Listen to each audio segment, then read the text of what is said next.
Hey, what's up, Marlon? Oh, you're on mute. Hey, Nelson. How are you doing? I'm doing pretty good. How are you doing? Good, good, good. Let me see. Did you want to kick it off, or did you want me to do an introduction to both of you? Whichever is going to be best. I don't know. I can do either or, so I'm fine either way. I'll kick it off. And I'll introduce both of you and explain that. AJ, you and I are going to be partnering together as co-hosts for today. Welcome our guest, Sharane Dorrah. Sharane Dorrah. That's the Sharane one. Dorrah, Arizona-based real estate expert. She's going to be guiding us through all the different nuances over her 20-plus year career. There you I love it. go. Over. Excellent. Cool. You're natural. How are you doing, Marlon? How's everything? I'm doing good. Just catching up on a lot of calls, a lot of drop balls. I had a nice conversation with Stephanie. Like, had to apologize to her for like dropping the ball on a lot of things. I got to apologize to you and Derek as well for dropping the balls on a lot of things. Okay. So Don't worry. You feel good? You're still yeah, part of no. the team. Okay. You're still part of the team. Don't worry about it. But like, yeah, no worries. No worries. I mean, we'll get it. We'll get everything done. It's just processes and systems and plays, and plus we're all trying to multitask with our own businesses. And I know, like, dude, I got stuff to do too. So let me go ahead and meet some people. I'm gonna go live on Facebook, and I hope it goes to. I think it's going to mine. Let's go to.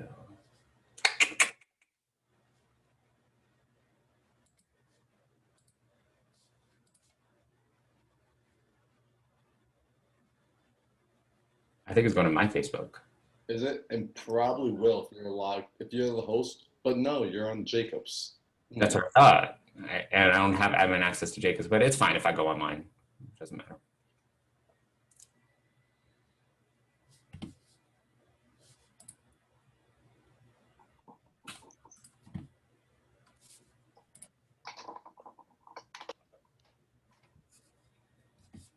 There we go. Streaming on Facebook. Do you see it?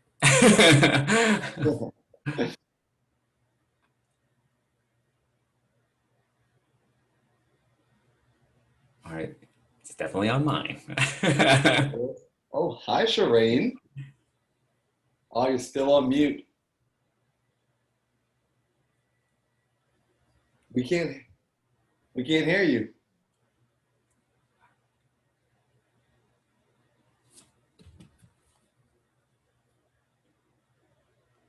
Nope. But I am getting better at reading lips because of Zoom. I'm better at that too. And we'll start. Nope. Still can't hear you. Interesting. Are you plugged into your headphones maybe? And then your headphones are somewhere else? What's going on, guys? You can hear Bo. What's up, Bo? Hey, Bo. I hear Nelson. I hear Marlon. What's going on? Who's having problems? We're not hearing Sharane. Oh, this happened the other day with Krista. Just Oh, yeah. play with the microphone, like unmute, mute, unmute, mute a couple of times, and it ended up actually working. I don't know what happened that it did that. It was very interesting.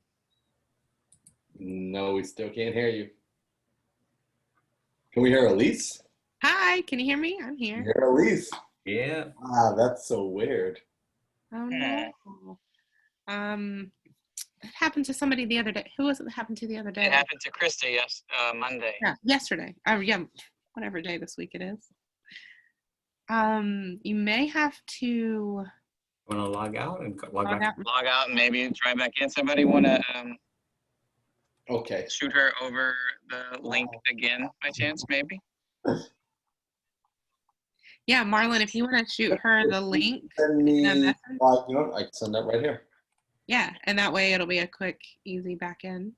Boom, boom, boom, boom, boom, boom. Invite.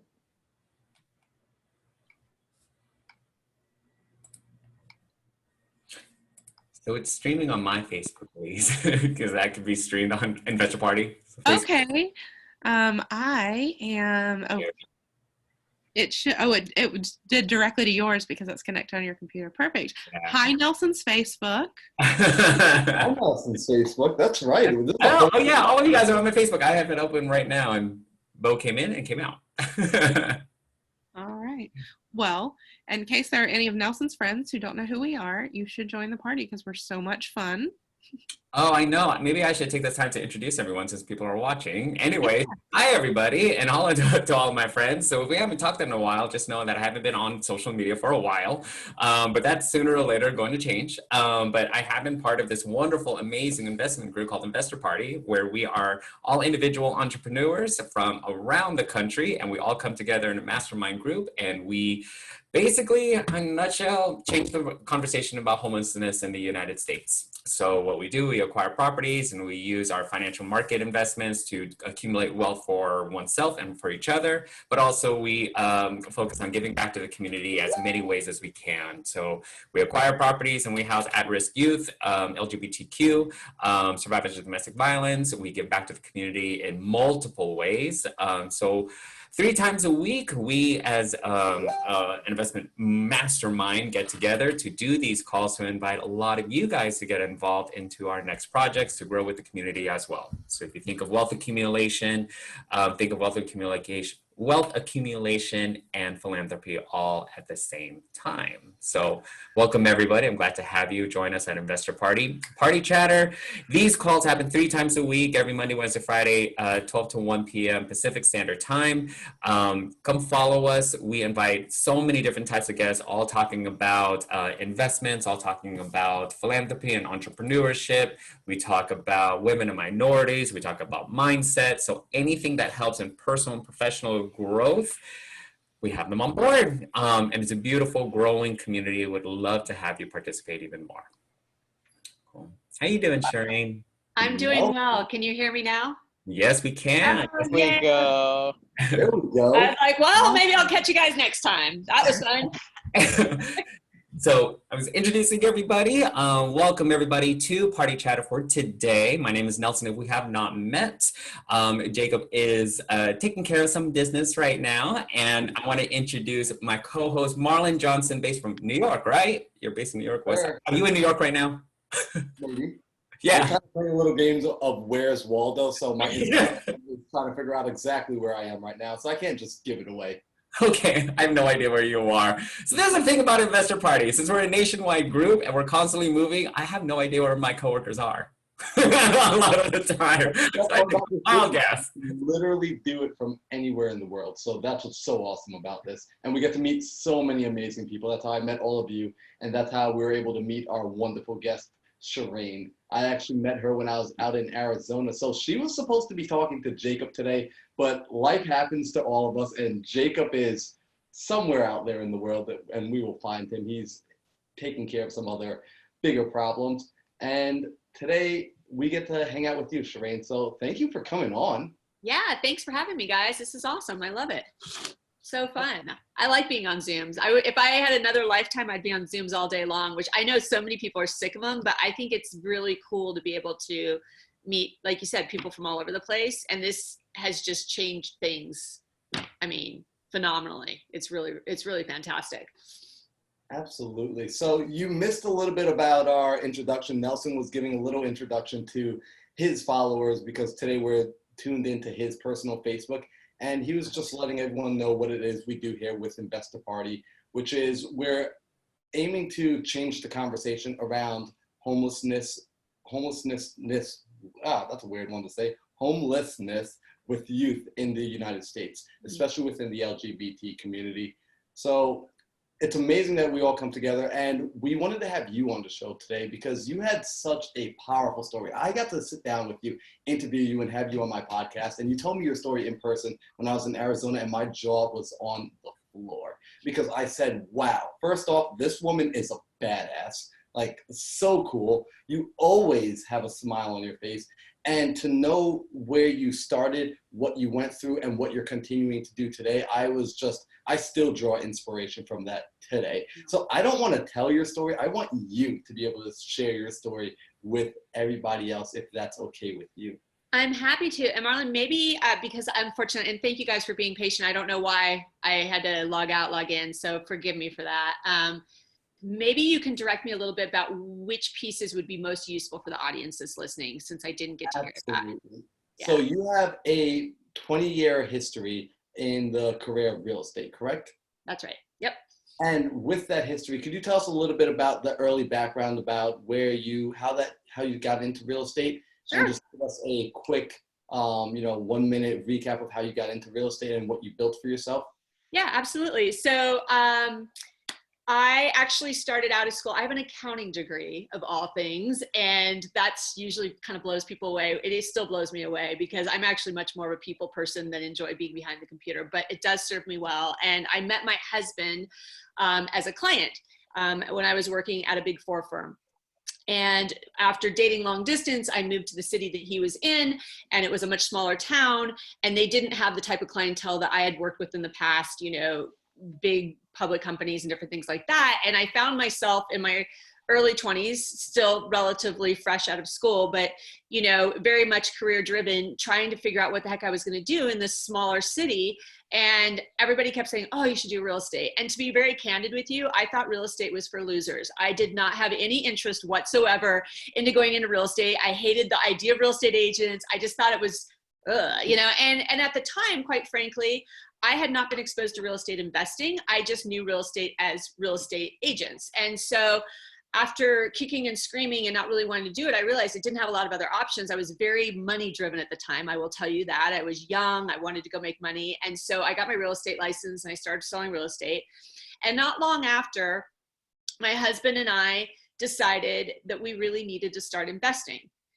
And so we were relatively young. We didn't have a lot of money laying around, but we did have home equity. So we used our home equity. We had a home equity line of credit, and that was our seed money. And we went out and we started a business that ended up doing, I don't know what the final number was, but well over 120 some homes or something at the time, where we went out and partnered with builders.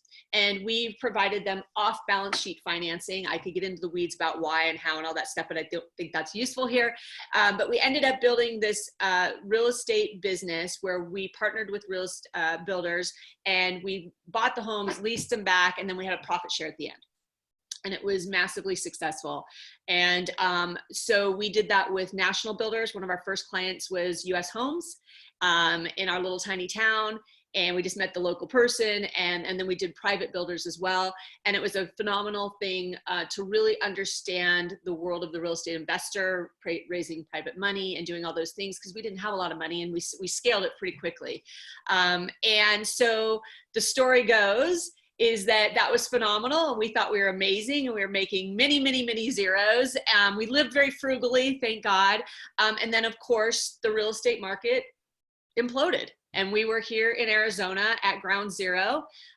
Knew a lot of real estate people. I had a lot of people I know commit suicide. It was a very devastating time for those of you that don't know what it was like in some of these markets. Some of you probably lived through it. Some of you might have been a part of it. We're all here to talk about it. But I learned a lot. And through that, I learned how to complete homes. I had homes that the builders literally walked away from that were half built. I learned construction. And I also learned how to be a landlord to non-builder occupants. I suddenly found myself with hundreds and then thousands of experiences being a landlord, as I had to rebuild those homes and lease them up because there was not a buyer to be had. And so, so we did that. Meanwhile, I did keep my real estate broker business. And then since then I've flipped, I've done a lot of different things. So I guess, I have a very broad perspective of real estate investing in the residential space. And then there's chapter 2 of my life, but that's the real estate part. Right. So first off, wow. I think you all see why I keep calling Sharane such a badass, because that is so many hats to wear. That's so many different parts of the real estate empire that you're taking on, the industry that you're learning. So many people get overwhelmed by just a single part, and you tapped into so many different aspects, and it's helping you today. You have baptism by fire, baby. You know, you learn by doing. And I think being sometimes young and naive, you don't think about all of the horrible things that can happen. You just execute. I mean, clearly I have an analytic mind, and we do run spreadsheets and we do things, but a lot of it was just action. You just do it. you know? And that's why you're on this platform today. That's exactly why you're with these people, because everyone here is somebody that decided they were going to jump off of the cliff and learn how to build the airplane on the way down. That's right. So Yeah. you're with the right people right now, which is so amazing. So one thing that is a story that's told over and over, but not a lot of people get to dive deeply into it, is the story of success, when a lot of people recognize there's these pitfalls and then these catastrophic rises, and it's just this loop over and over. So you were on a huge rise where you were taking over this industry by storm. '08 happens, but that was the market kind of coming down. You had your own personal crash. Can you tell us a little bit about that? Yeah, so that happened. '08 crashed, and we decided, you know, we had a lot of people just walking away. We just decided that wasn't our personal choice. I'm not judging that, but for us, we had a lot of personal relationships with people into these homes and things, and we decided that for us, the right thing to do was to just see it through. And so I did. I learned construction, we learned landlording, we learned all these things, and we did see it through. And it was very messy, and it wasn't literally until 2011 until we sort of unearthed ourselves from all of that chaos and got back to, I can't even say at ground zero. We still had a lot of debt outstanding, but things were stabilized and figured out. And right about that same time, as we were catching a breath and going, okay, now what are we going to do? I suddenly found myself not feeling very well. And I thought it was the stress, obviously, of the preceding several years, and started going to the doctors, and it's hormones, it's this, it's that. But I knew something was catastrophically wrong. And in January of 2011, I was actually kind of several months into that and driving home from seeing some friends in Tucson, and I had to pull up to the side of the road. I thought I was having a heart attack. My face went numb, my hands and feet went numb. The world was spinning. I had crushing chest pain. There's no hospitals anywhere near that. And I just had to get back to Phoenix. I went to the ER and they couldn't find a thing wrong. And that started a 6-month descent where by 6 months later, I was completely incapacitated. I couldn't drive. I couldn't think straight. I had head to toe body pain, nerve pain. I literally called my team at the time, my business partner and team in the regular real estate world, and said, I don't know when I'm coming back, take over. And I never went back. And I didn't go back literally till 6 or 7 years later in a part-time capacity. The long and short of that was that I went 2 years undiagnosed, went doctor to doctor, finally figured out I had chronic Lyme disease, and it had taken over my whole body. I had brain tumor, my organs weren't functioning. And by the time I finally had a diagnosis, I had 6 months left to live. So once I did have a diagnosis, that became the real journey because there was no proven cure. And so I started treating every day, kind of self-experimenting on myself, and spent the next 6 years really just getting myself back to a place of health. During that time, I stepped out of day-to-day real estate. Towards the end of that, did some flipping just to make some money. And then obviously I was still managing our portfolio, which I ultimately sold a good portion of in 2015 and 16. So I got to the point where I had a little bit more cognitive strength, but I truly was pretty much bedridden during the majority of that time. Wow. So that was the next chapter of the fun story. Yeah. So yeah, when all of that was happening, what was going through your mind? You know, like as I guess like your body is actually starting to give out on you. Like you're kind of someone at this point that the world is looking at you as, hey, she's a success. She's done it. She built an empire. She's got her dream hubby. Everything just seems so perfect. And then from the inside, things start to crumble on like. Yes. You know what? I mean, there's all those cliches out there, and I hate cliches. So to say them is sort of nauseating to myself. But the one that gets thrown around, the health is your wealth, it is 1,000% true. You do not know how everything else is built on that foundation until that very thing is truly taken away from you in a way that rocks your world. So for me, it was not just the fact that I was scared that I was going to die for many, many years. It was that all of a sudden I could not work, and I couldn't do the things to even maintain my work. And this was compounded by the fact that all of my medical bills were paid out of pocket. I had months that were $30,000. I think the cheapest month I ever had was $5,000. And that was like, that didn't happen very often. So I was hemorrhaging cash. I was blowing through my retirement. I did sell some of my homes. I sold a lot of my homes just to keep going because I physically could not take care of myself. And as an entrepreneur, I don't qualify for unemployment. There's all those things. So that was really the first thing. The second thing that I realized is that we are social creatures, and especially as real estate investors and entrepreneurs, we're used to connecting. We're used to being a part of things. That's how we build what we build. And I could not even go to lunch. I mean, it was a major undertaking for me to get up and take a shower. So I kind of went into this social black hole where we just fell off face of the earth. I had friends when I came out of it that had 6-year-olds that weren't even married when I went into it, and I hadn't seen them the whole time. So that was pretty crazy. And then you lose a sense of identity. I always say I got sucked away by the mothership and I was watching the world go by. And I really, my whole job during that time was not thinking about, oh, what am I going to rebuild or what am I going to do? All I thought about was, how am I going to get through this day? And what do I need to do? And how do I get my body to stop my nervous system going offline, the chronic pain? It was literally an hour by hour, day by day thing. And for a very, very long time. That's what you're thinking about. Wow. Yeah. That's powerful. It's because you're now in this position where, like you said, you're living hour by hour, day by day. You can't really dream about a future. Oh, no, there's no dreaming. You're in survival mode. Yeah. Right. So, ultimately, what was it? Because I look at you now and I've known you after the fact. So when I met you, you were just this cherry, happy person. And I was just like, oh my God, like Sharane's just so awesome. Like you're shooting rainbows out of your face. Like it's amazing. Your energy is just so positive. And when you told me this is where you came from, it would have never occurred to me that you had to go through such a low and now you're at this high. So what was it that actually pulled you through? Gosh, so many things. Well, first of all, thank you for that. I mean, I think it's a learned habit, right? We've talked about that. I think that I'm not one of those people that just wakes up like beaming sunshine. That for me is a practice. And some of it just comes from the gratitude of having been through that, where if I'm having a real crappy day or I'm not excited about things, I think about where I was and I kind of give myself a check, but it's for me, the thing that I would look back and say was the most important wasn't the treatment or the diets or the this or the that. It was really the mindset.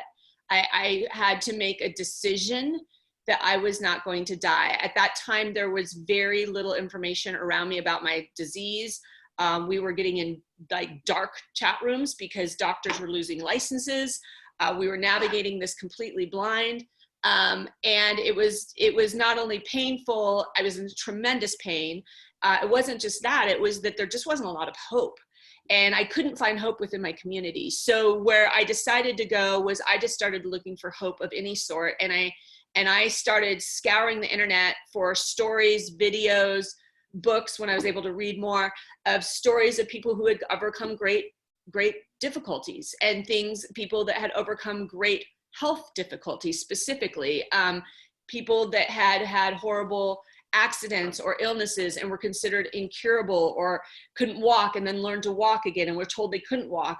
That's where I felt like I was. And that I needed to build the muscle of hope within my mind, because without that hope, I knew nothing was going to happen. And so that became really my work, was not about spreadsheets and houses and clients and everything. Thank God I was blessed and had a husband that we still had a roof over our head. Otherwise, I would have been homeless, 100%. And so I'm very grateful for that.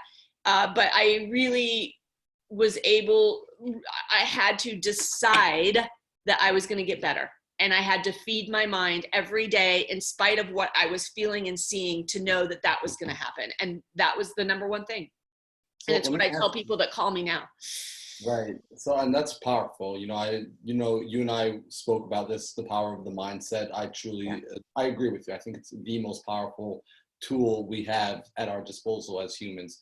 So let me ask you, when you were in this moment of looking for the motivation, looking for the hope, what was one of the, I guess, either books or videos, or what source of motivation really stood out to you strongly? Like, where did you find that deep route to There it? were there were many. I kind of just made my own personal role models and heroes, even though I didn't physically know them. I know that sounds so cheesy. Some of the things that come out of my mouth now, I'm like, I would never thought I'd be saying these things, but you know what? It's when you're in the foxhole, you kind of have to dig deep, right? And so there is a man by the name of W. Mitchell. He wrote a book, It's Not What Happened to You, It's What You Do About It. He was a guy who was in a horrible accident on his motorcycle, was burned head to toe, completely, I mean, disfigured. His face was melted off. And it was his story of when he made a decision in the hospital that he was going to be the life of the party in the hospital and people were going to love being around him. And he was in excruciating pain and I could relate to that. And so that was one of my first ones. The crazy story with him is that he survived that.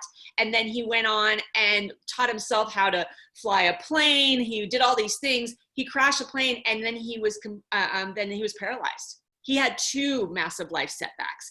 He went on to be the mayor of a small town. He did a lot of amazing things. And I just thought, okay, if he can do it, I can do it. It became that if that person could do it, then I could do it. So there were people like that. That was one of the books that I probably read 20 times.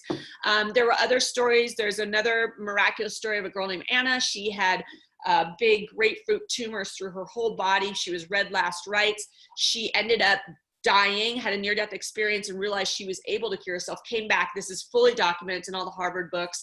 And she's cancer-free. She put herself completely cancer-free within a matter of months. And that just reinforced to me the power of the mind, that our mind does have impact on our bodies and our well-beings. And so those are just 2. I could list 100, but I clung to these stories of hope, knowing that if one other person could do this, I could do this. You know, like we all have the same DNA. So there's a chance, right? Like even though everything on my test, everything I'm being told is like, I only have 6 months or whatever left to live, I can choose and believe a different story. And that was really my mantra. And then as we've talked before, it was the practice. You know, sometimes it was, meditating was very hard for me. I don't know if any of you have ever been in so much pain and try to meditate. It's really, really, really hard. So I found different sounds that I would put on that would help my mind calm down, my nervous system down, and I would lay there for hours listening to these sounds. I also would repeat to myself thousands of times a day, I choose to live. I choose to live. I choose to live. At night when I went to bed, that was my mantra. It can all sound very woo-woo, but when life became very small and very simple. And when things become very small and very simple, all the fancy techniques and those things sort of go out the window. You just cling to the things that are simple and basic and you're capable of doing, and you just choose to be in that moment and to choose a different thought, you know, and that was what I did. I love it. I love that you related to other people, that you recognized within them that if they were able to do it, if one other human was able to do it, then Right. you also had the same accessibility, which is what we all do here at Investor Party. We all recognize that the road to success has already been walked. It's already been paved for us. And if someone else did it, we can do it as well. We're doing it together. So, and I like that you called it a life setback, that these individuals had life setbacks. So it didn't stop what they were doing. It just temporarily pushed them back. There was an obstacle in the way and they kept on going. That's amazing. Well, you know, it's funny. And I love that it's a group of investors because I have access to, through my work and my husband's work, some really big names in the real estate investing world. You know, we don't do investments with them per se, or I'm not investing with them right now per se, but they're people that, especially in our market, they're icons, right? And they speak in big panels and they've had books written about them. And I've met some of those people. And what I discovered early on in the real estate career space and investing space and developer space is almost every single one of those guys had at least one and usually multiple massive setbacks, you know, whether they lost everything, they filed BK, there's one person, I will not say his name right now because he's a little more private, but he's a very well-known, extremely wealthy, successful person. In 1 year, he had court indictments that were ultimately dismissed. He lost everything he'd ever had. And his child was killed in an accident, his young child. And, you know, he came back and did amazing things. And so I think I think this notion that we're all going to go and nothing bad's going to happen is sort of false. And I am super happy for those people who get to the end of their life and they didn't have any of that, but I think they're rare. And I think that as you look around and you look at the heroes that we have in all these different aspects of our lives, when you really get to know them and you pull back the curtains, they will all tell you of very dark periods, or periods where they didn't know if they were going to make it through, or seemingly everything went wrong.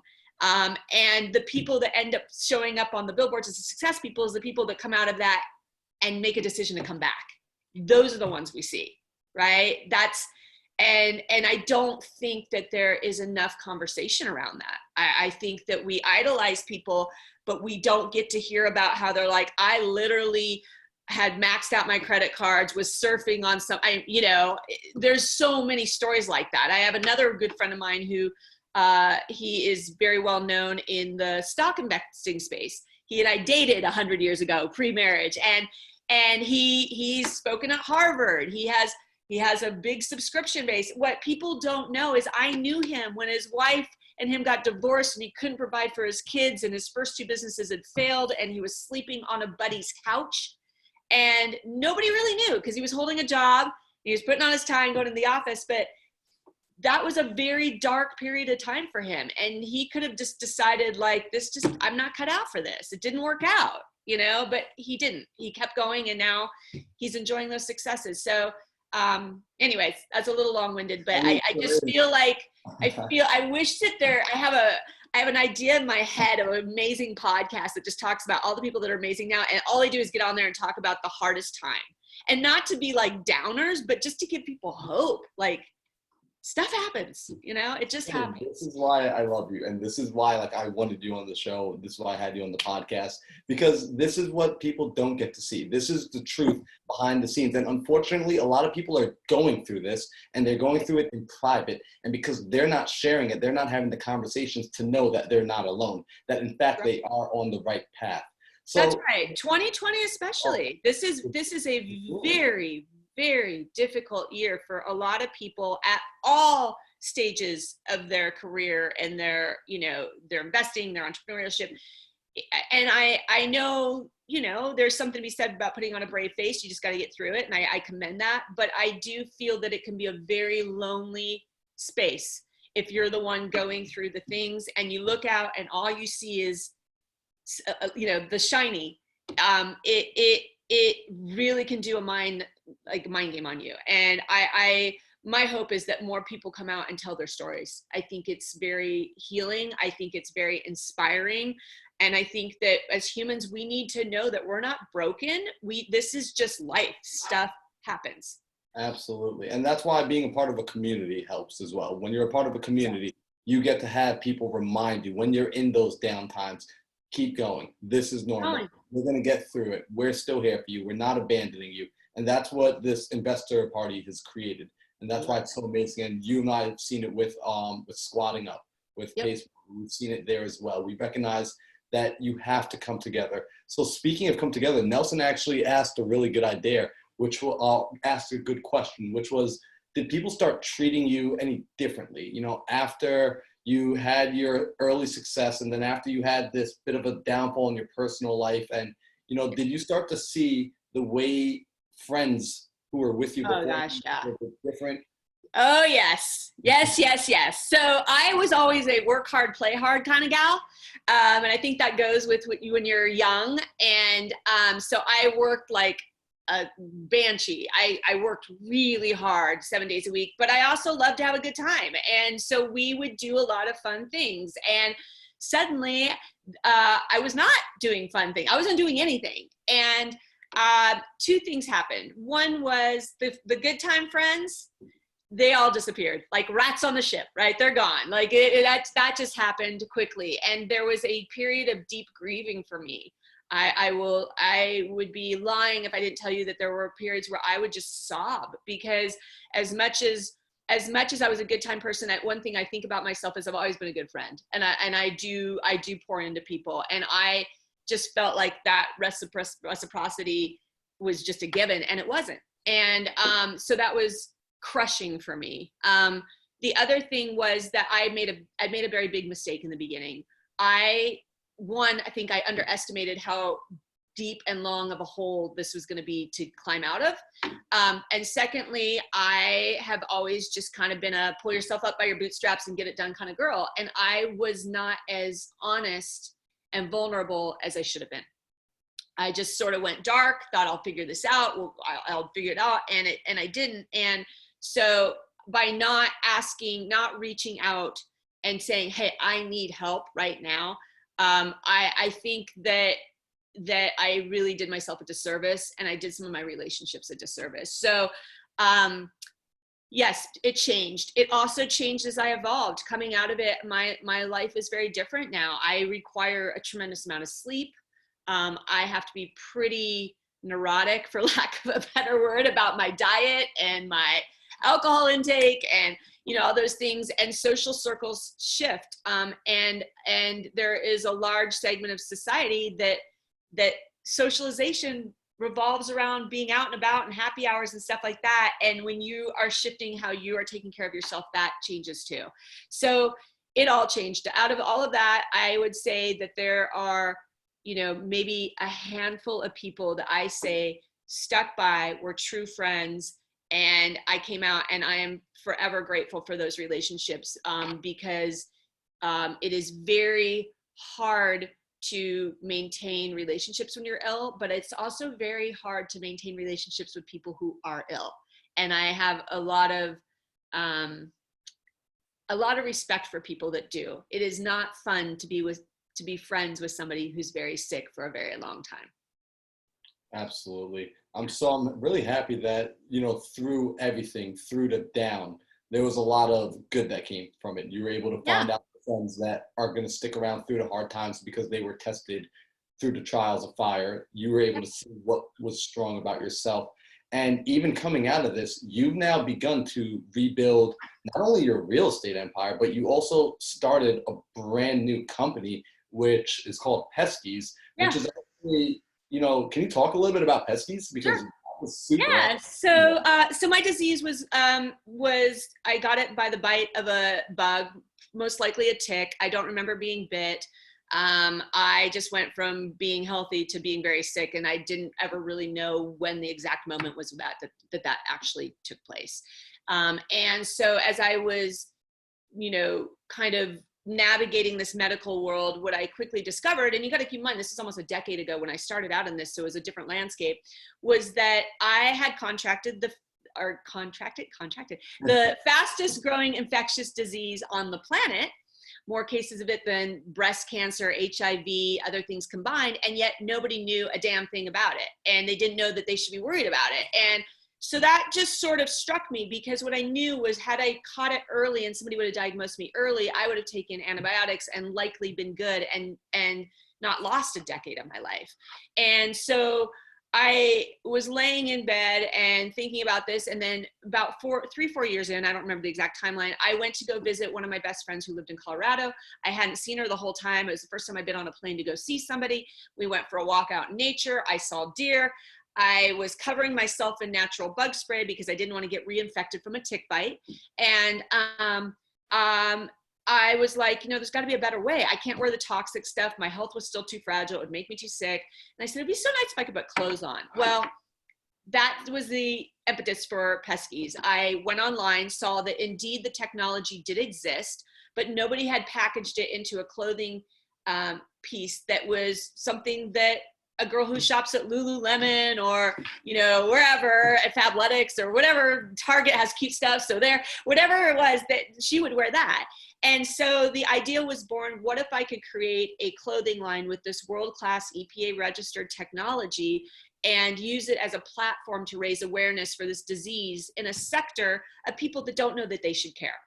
You know, the hardcore outdoor people that live in tree forts and hunt and all that stuff, they mostly knew, but people that maybe just were weekend warrior hikers or like to go listen to concerts in the park didn't know. And so it really became a lifeline of hope for me. one of the things that I hung to, like you're asking what I hung to, is that I needed, when my brain was clear, I needed something to feel like I was moving forward. I think as humans, we all have to grow, or we just feel like we're dying. And I was dying, and I also, my brain and my entrepreneurial side was dying. So I learned how to produce clothing, and I did that from my bed on my laptop and navigated that whole thing. And I launched a business called Pesky's. And so Pesky's is still out there. You can buy it online. I partnered with a lot of the organizations around the country to give back to them for research and for advocacy. And my first big thing that anyone were at was the Olympics in Rio. I had some athletes wearing it there in Rio because, of course, at the time Zika was a thing. So that was the story. And it really is sort of my, you know what, take this lime. I did something good out of this whole thing. It was my way to make a really crappy situation into something positive. I love that, because first off, I've been on the website, I've seen the clothes, and they look amazing. And it's one of those things where it was such a brilliant idea where you think, wow, like, has no one ever really thought about this? And yeah, no one did think about it, and no one did anything about it. So for you to do that from your bed while you're still recovering, because although right now you seem like a figure of health, you've let me know that you're still actively dealing with this. Like, it didn't go away. Yeah. You're still, it's a I part of am. And I think that, you know, that's one of the things that, you know, we're talking about being transparent about the ups and lows, is that I had some really great things happen with Pesky's. I actually had a big company that's a national advertising company hear my story, heard about the company, and they wanted to do a partner share joint venture and help bring in the investors and really take this in a really large scale. And we were actually in the conversations with that. And then my health took a flare. And I knew at the time that I needed to be on the road promoting it, doing public events, interviews and things like that. And I just felt that where I was at that time and my health journey, it was not the ethical, the right, the moral thing to do to take investor money and to do that. And so I passed on that opportunity. And keep in mind, I had spent 2 years building to that opportunity. It was 2 years of really pushing to have that door open. And so, you know, now Pesky's is selling online, and that's fine. And that window and that door closed. And I think that's just, like you said, I think to keep in alignment with what we talked about earlier, I think this transparency about these journeys of up and down are important to know that it's never linear. It just isn't. We have to take the good with the bad. When you say that moral, ethical responsibility, like you didn't want to go into this partnership with them, what was it that you were concerned about? What felt like a moral dilemma? I will always, you know, obviously as real estate investors, we bring other people's money sometimes into the deal, and there's always risk, right? We all know that there's risk, like COVID can happen, right? In the middle of your beautiful multifamily development in New York City, COVID can happen. So stuff can happen. And that's part of what we sign up for. What I don't sign up for is knowing that what I do sign up for also, I don't know which way you want to phrase it, is that I will always deliver. Always. I will always do my part of the deal, whatever that is, and I will go down fighting to make sure that me and our investors get made whole at a minimum and hopefully make a lot of money on the maximum. So in this scenario, I knew that they were buying in on me. The commercials needed to be me. The people in the stores needed to be me. The people doing the PR needed to be me. And that was part of the expectation. And if me wasn't feeling like I was sure I could show up because I was not feeling well enough, far be it from me to take people's money knowing that. Another person could have said, I'm going to take this money and I'll fake it. And if I can't show up to that one event, it's okay. And I just felt like that wasn't right. I felt like I knew that things weren't quite right with me. We figured out what it was, but at the time I did not know what was going on, and the deadline was looming. We needed production to be starting in the factories. We needed to start booking these events. And there's no integrity in that. If you know you can't deliver at the level that you are presenting that you'll deliver, that is agreed upon, then you should not be doing that deal.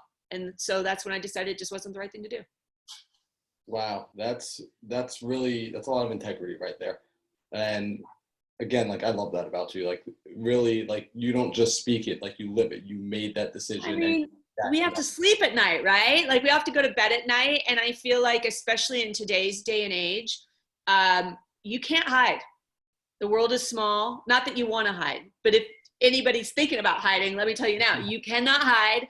The world is small. The world is connected, and personal integrity and brand is everything. And especially if you want to be doing any of this for a long time, I would rather somebody say, you know what, it didn't work out, but she never BS'd me. Or, you know what, it wasn't the best deal. It went sideways, but she shot me straight. Than to go into something without high standards. And, you know, and I'll share with you, I learned that from somebody. There was, when the market melted down here in Phoenix, and we had all these builder relationships, there was one builder, and he was the first to fall. And he was a young guy. He went from having his own plane and all these things to, the last time I spoke to him, he had lost everything. He had a beat up old car. He was driving cross country to live with his parents. He was in his 40s. And that man, I tried to find him recently, and I don't know where he's at, which is odd. I kind of went some dead ends. He had such integrity. He would call us every Monday to give us an update. This is what's happening. I know I owe you X, hundreds of thousands of dollars. I cannot pay you, but here's what I'm doing. It's X, Y, and Z. Here's what I'm doing with the banks. Here's what's happening. I know he didn't have to just call us. He had to call a lot of people. I'm sure he had ulcers. I'm sure he got up every Monday and just would rather do anything other than do that. But he did it, and he had integrity. And we had other business partners that did not have integrity, and they were shady, and they left us hanging, and they told us everything was fine to the last minute, and then it put us in a huge bind. And my last conversation with him, his name was Greg, is I told him as he was driving cross country to go live with his parents. All I'd ever done was home building. I said, what are you going to do? He said, maybe I'll serve pizzas. I don't know. I got to figure it out. I said, Greg, I know you're going to come back. And when you do, I will 100% do business with you again. It didn't matter that, I mean, I don't remember what the total number was, but it was more than $200,000. It was a lot of money that he ended up not being able to fulfill his obligation on, and we were left holding the bag on. But you know what? His integrity was so incredible, and I knew circumstances were greater than what he was doing, and I would do business with him tomorrow. So just something to think about. Yeah, you know, that message really resonates here, especially with this group, because we're among the folks that truly do believe social currency is such an important currency to have. Having that integrity, being able to work with one another, having trust, knowing that these people have my back and I have their back, that's so important here. So for you to come on and share a message like that, to share a story like that, it speaks volumes. You know, you're someone that has been through the trenches. You've done this investment at high levels. You've been in this industry at high levels. And to hear that it's important to you there as well, it means the world. So let me ask, what is it that you're aiming to do now? Now that you're rebuilding, you have Huskies, you're back in real estate, right? Where's Sharane going right now? Yeah, so I'm back. The game has changed a bit. Some of the tools and the things that we did before and I did before are different. So I am putting my real estate agent hat back on a bit. I am here in Scottsdale, and I sell in the Bayou, and I'm partnering with other people around the state. I am building out multiple channels. So I have a new site. It's called For the Love of Arizona Real Estate, where it's just going to talk about different areas of real estate communities, developments, people, mover shakers. And I like that because I am a connector, and I like talking to all you guys, and it's fun for me to connect. So I'm working on building that out, building another real estate portfolio that is very top of my list. So going out and finding those buy and holds that make a lot of sense. I'm doing that right now. And then ultimately, I'm also sharing a lot more of my story, and I'm really wanting to spread the message that no matter where you're at, I don't care if you're 30, 40, 50, 60, and life threw you a curveball, maybe you're even older, and you're like, oh my God, I got to do this again, because that's really me. I'm rebuilding, I had to rebuild a lot of these things, that it's never too late, and that your second half, your final act can be your best act. I really feel like that's an important message. So that's something that I'm talking about. and I'm sort of dripping out there right now. I think give me 3 to 5 more years and you're going to see me a lot more talking about that. But I'm really sharing it now as I'm doing it. I'm being transparent. I'm putting the videos up of some of the things I'm doing because it's humbling. It's a good check for me, right? Like it is very easy to want to hide in past successes. And I feel like that's not what I want to do. I'm forcing myself to show the ugly, to show the hard, to show the whatever, so that people can hopefully draw some inspiration from that and go along on the journey with me. I absolutely love that. And you're doing a wonderful job at it. I mean, I've been following you on Instagram. I'm seeing the stories. It's super informative, super motivational. You're showing the behind the scenes. You're not just sharing the beautiful, although the pictures you take are amazing. Every time you put up a house, I'm like, I'm so jealous every single time. And then you also share like the dark side of things that people don't normally see, like how you treat for Lyme's disease. You know, like recently you shared that photo with the bee stings, and I was just like, wow, like that is so powerful, you know. So it's working. I know for myself, it hit home. It really did resonate. I'm glad to hear that. It gave me a little bit more fuel to keep everything going. Yeah, you know, you never know. It's the butterfly effect is pretty incredible. And of course, I think it's just like everyone here on this call and whoever's watching, you know, we wouldn't be here if we weren't driven to do big things. That's just kind of in our DNA. But I sort of made a deal with myself that, you know what, if it just helps one person, good. And so, you know, we never know who we impact with our story. And I've already had that come full circle. I've had some pretty incredible phone calls from somebody knew somebody, and they saw something and it made a massive impact. And I think you shared one that happened with RC. So, you know, I don't know. I just think that it's a practice to be vulnerable, and it's a practice to be transparent. And I'm practicing, and hopefully it helps somebody. Yeah, and you know what? I gotta share that right now because I was wanting to share this. You know, I shared it with you personally, and I can share it here as well. After you and I did our podcast, and I was able to share your story, not my story, but your story, with a friend of mine. She took that story and shared it with a friend of hers who I did not know. I never met this friend. There was zero connection to me and that other person.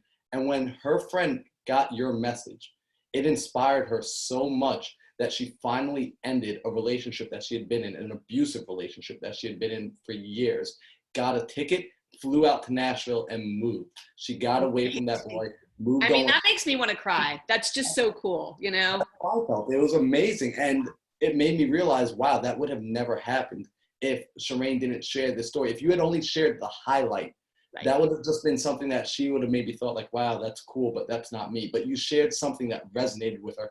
She was going through a dark time, and you shared your dark time.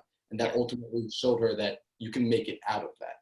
Yeah. So thank you so much. I love that. I love that. Well, and thanks for hosting. I mean, I think the stories are important. And I think, you know, the successes are important too. And we could have spent this hour talking about strategies and, okay, how do you structure that deal? And how do you do the investor thing? And that's all really important too, right? I mean, it's all the ingredients of the cake. You need the skills, and you need the hard things, and you need the vision for success. And, you know, we could have talked about what that looked like too, but it just feels like right now, especially in 2020, especially with the disruption that's happening, that there's just a real hunger for people to know that they're not alone, and that hard things happen. And even if you're in the middle of it, just keep going. You know, this too will pass. One way or another, it will, you know. I love it. So while we have everyone here live on the call, you know, guys, feel free to unmute yourself, ask Sharane any question. And I literally any question, yeah. Questions. You guys have been messaging me, asking me to ask her. You guys can ask her too. Yeah, what do you got for me? What is your nightly skincare regimen? Because you are glowing. You know, it's so funny. I'm looking at that, and my screen looks a little blurry. I think it might have something to do with my cameras, whatever. That's what I do. It makes me look skinnier if I have the right lighting. And I don't have any secrets. The regular stuff. Nothing too crazy. The regular stuff. I use Dial soap, and I use lotion from my I use some sort of cleaner from Sprouts, some natural something or other that's supposedly not going to toxify me. And doubles as a body wash. vitamin C, some vitamin B, and some sunscreen. You got to do the sunscreen out here in Arizona. So, and I'm sorry, I'm just getting on. I apologize. Here, I'll do this. It's all good. Hi. I was So, supposed to be everything the worked out? It's, you know what? I am so blessed. I realized as all this was happening today that even though I was still looking forward to be on here, you have no idea. I was so, like, Marla's been talking about you forever. And I wanted to come on and like get to see you and oh my God. But it was funny because even though everything is like falling apart today, I'm like, look, we have built a system that allows our business to continue to run without, and it's bigger than one person. And that is so important. You know, Good job. And you ultimately built a community here, people that want to see this continue to grow and want to see this succeed. So really you did an amazing job, Jacob. We do have a real question for Sharane. I do have a real question. So I'm not familiar with, well, I know Lyme disease, but you hit a little bit about how to treat it. How do you treat it? That's a great question. So the conventional protocol is to, if you catch, let me back up. If you catch it right away, then you can do 2 months of usually doxycycline, and about 80% of people are fine. It clears it from the system and you go on your way. There's a remaining 20% that for some reason it just goes chronic. And if you wait too long, it goes chronic. It's systemic, which is what happened in my case. And it really loves to be in soft tissues in your brain and your joints and stuff like that. So once you're at that point, the traditional protocol is to put in a port and start dumping antibiotic cocktails for the next 18 to 24 months. The thing about that is there's a 96% relapse rate. And so I chose early on that I was not going to do that. Outside of that, there is no proven cure, and there's no proven cure period, but there's no proven treatment. This is how people end up in Switzerland doing crazy treatments and, you know, all the things. So I had an ozone machine. I've done every natural treatment, including some very hardcore things that you can imagine. I've done so many IVs that I don't ever want to see another IV again. And ultimately in the last year and a half, I landed on bee venom therapy. So bee venom therapy is actually using live bees, use the bee venom. It sounds absolutely wacko. I know it does, but there's a ton of research. And I saw people that had failed every other protocol and were at death's door turn it around and actually get into not just a remission, but they consider themselves cured. And so I researched that and decided to do it. So 3 days a week, I sting myself with live bees on my spine. And it's doing really well for me. I probably will be doing this at least another year and a half, 2 years. And hopefully by then I will have, if not cured the infection totally from my body, it will be in such a low state that my immune system can keep it in check. So have you been doing it long enough now to where the bee venom or the bee stings are actually pleasurable? You know, they just don't hurt. It's the weirdest thing. No, I get that question all the time. They make me feel so much better, I guess, in a weird way. Pleasurable might be it because I'm grateful. It's like, oh, this is good. And the true sting feels like maybe like a rubber band snap on my back. It's not a big deal. I get up in the morning, put my stings in, they sit in for 20 minutes. I make my tea, I go do my stuff, check my email and take them out. It's about a 35, 40 minute deal. It's really not a big deal. So yeah, I would have, if you would have told me a decade ago, oh, you're going to sting yourself with live bees, I would have thought you were absolutely out of your mind, but here we are. So yeah, if anybody knows anyone, I always direct them. There is a website called The Heal Hive, HEALHIVE. And Brooke, who's kind of my mentor through that, she's somebody who also was extremely ill and she kind of stumbled into this, figured some things out and now teaches other people. She was recently on Netflix on a documentary. She has a website and she's got tons of free information. So please pass along to anybody that you know that might be suffering from Lyme. We actually have a commercial real estate investor, Jason Jones, who Okay. used to speak. He just released a book actually, but he also was suffering from Lyme disease and started to cure himself while he was learning about real estate and then got into commercial real estate. Now he's handling it all with homeopathy and he's he's very British in many ways. And you should listen to how much he loves tea bags. It's something special. Yeah, right there. But we'd love to have you come on, and we'd love to have you come join us on Investor Party in one of our Real Estate Survivor calls in the evening and share your story, but also empowering. We're really about empowering minoritized populations, women, minorities, everybody, because we all deserve a voice. Absolutely. And I really believe that's why our organization is growing so quickly, is because we are run by such brilliant people, and we keep all voices equal. So I love that you were on today, and I cannot wait to watch this replay. So thank you for joining us. Oh, thank you for having me. I really appreciate it. And yeah, thank you for the introduction. I feel sort of silly that I didn't know about your organization yet, but now I do. There's no excuse. So we'll be around. I'll be lurking. Check out our website. We've been working on it. Yeah. Instead of been working on it last night, go to our website. Okay, good. What is the full name of the website? Investorparty.com. Oh, that's easy. I was up till 4:30 in the morning working on it. Just saying. Please visit our website. I will absolutely visit your website. I'm going to visit your website as soon as we get off this call. Are you kidding me? We appreciate it. Yeah. We're very proud of it. We're Very proud of it. Do you have a social handle too? We do. What is it? Investor Party on Instagram and Investor Party on Facebook. And then our social arm is Sherlock Holmes Foundation. So on Instagram, it's the Sherlock Holmes Foundation. And on Facebook, it's just Sherlock Holmes. You're part of the family now. I have to take a picture of all of you guys. I'll put it on my site too. There we go. Nice. Yeah, where all of our handles are there, and we're just like we're so excited that you came on to talk today for sure. I know like we're just like finishing this up because you are crazy cool. Crazy something. Crazy. When Marlon mentioned you, I was like, wait, who is this woman? Yes, of course we're gonna get her on a call. Like we need to. This is a great call. This is a great conversation to be having. So super grateful. Will you tell me just whoever wants to answer the question? I'm gonna ask you now. See how I just turned into the interviewer? See how I just did that? I want to know more about the work you're doing with these youth. Whoever wants to field that, I'm very intrigued. Jacob. Oh, fearless leader. Did I just hijack your Zoom call? And if we need to do that afterwards, we can do that afterwards. No, you're fine. I mean, everyone here, we all do this together. It's crazy. The idea was when Corona hit was to take investors that wanted to have a social cause and leave some good in the world, and to show them they didn't have to have a ton of money to do it. And you could do it one thing at a time. It's simple acts of kindness.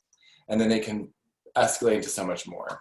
Yeah. And in January, I started my nonprofit housing homeless LGBTQ youth, or the colloquial term that they were kicked out for coming out. So I opened my first home doing it. I didn't know how I was going to make it happen. I didn't know how I was going to afford the rent. I didn't know how I was going to pay for anything. I had no idea, but I was going to figure it out. And I knew that if I had that pressure on myself, I would actually do it. Because you never know you're capable of until you're really under the gun. Isn't that the truth? Uh-huh. I just got chills. So true. So I moved into this townhouse in Boca. I knew I wanted to rent because I didn't know, there were so many learning curves. I didn't want to actually commit to a location. I wanted to be somewhat flexible, but I knew that the model would work if I was behind a grocery store. So that's what I did. I rented a townhouse behind a grocery store. And it's been a crazy roller coaster. The model was brilliant. It worked so well. It was so much fun. We knew that we had all the stuff going. The kids were going to work. They were going to pay into the membership every month in the house and have a place to sleep and learn about investing and financial principles and just, and then it turned out to, teach them how to chew with their mouth closed. And that you separate your whites from your darks when you do laundry. Oh, and you should life skills. Yes, all these things that I did not expect. So that happened. But regardless, I've had an amazing community here supporting and watching and growing. And it got to the point to where we expanded to our second home in Colorado Springs last month. Oh, and all these individuals, most of these individuals were there. We remodeled it. We made it to where we can house individuals. We do both single room and dorm style rooms. So you have 2 beds per room or 1 bed per room. And we teach them how to be entrepreneurs. They actually get to have their Amazon store. So they actually get to learn how to make cash flow. So they're never without money again, because they'll have a business so they can run from their phones. Because they have no car, they have no clothes, but they always have a phone. Isn't that funny? Yeah, perfect. So we adapted because we couldn't leave our house, and we just kept things growing. So now we are looking for, as we're teaching people how to invest in their markets around the country, we have a search criteria that they all look for a home that would fit our business model. And if we find one, we try to see if it's something we can expand into. So we are adding a social component to traditional real estate models so that people know that you can do both. You do not have to feel guilty for making money and doing good at the same time. That's right. You should do both. That's called a fulfilling life. Yeah. That's the legacy. Yeah, so. I agree with that 100%. Marlon, have you asked Pace if he might have a home that would be a good home for the program? Oh, we're just starting that conversation. I'm happy you brought it up. Okay, good. Because I think he would jump on board with that. Well, we need funding. I got 3 houses offered to me yesterday, and Rollins and 2 others in the phone call, one from Stephanie, one from Joy, who's also on the call. Okay. And there's no lack of need, that's for sure. There's plenty of need. It's just how do we fund all of it? And we're getting there. I love this. Okay, now I really have to dig around on your website. Watch out, Jacob.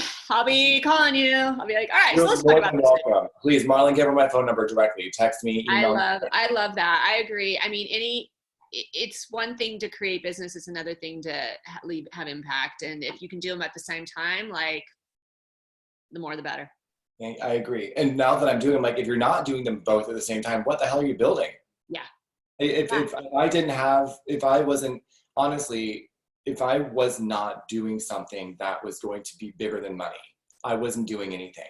I had all this knowledge, but I had all this doubt.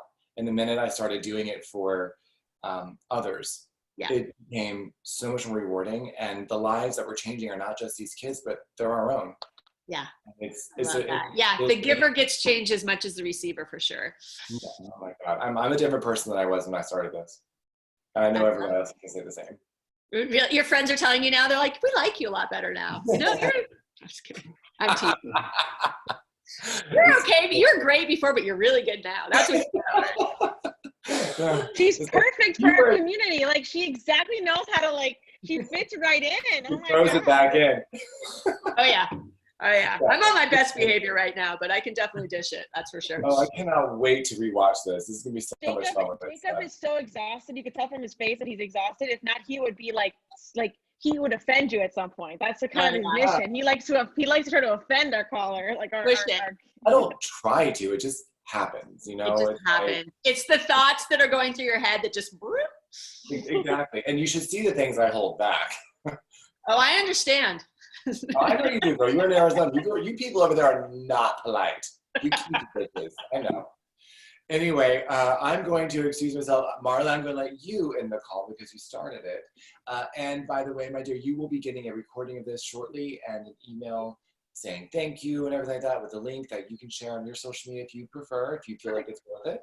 Feel free to share our story, bring people on, and come back on Friday. We're going to have Eva. Eva's on Friday. She was my high performance coach, and now she's everyone else's high performance coach. Oh, cool. Wonderful. You'll love her. You'll love her. I love that.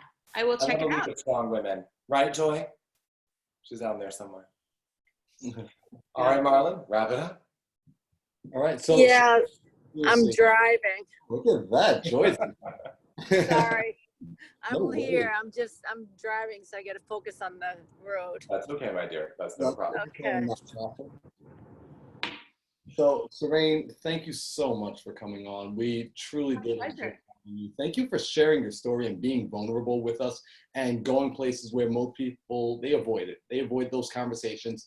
They avoid showing their scars, and you share it all with us. So seriously, we all appreciate you. We want to keep you. You know, we're going to keep trying to pull you back onto the island. So you're not. I love it. I love it. I like your island. Some good coconuts here. Well, thank you guys so much for having me. Have an awesome rest of your day. And I will be stalking your website. So I'm sure I'll have some questions. I'll follow up later. All right. Bye, everyone. Have a great day. Everyone, thanks for coming to the party. Party on.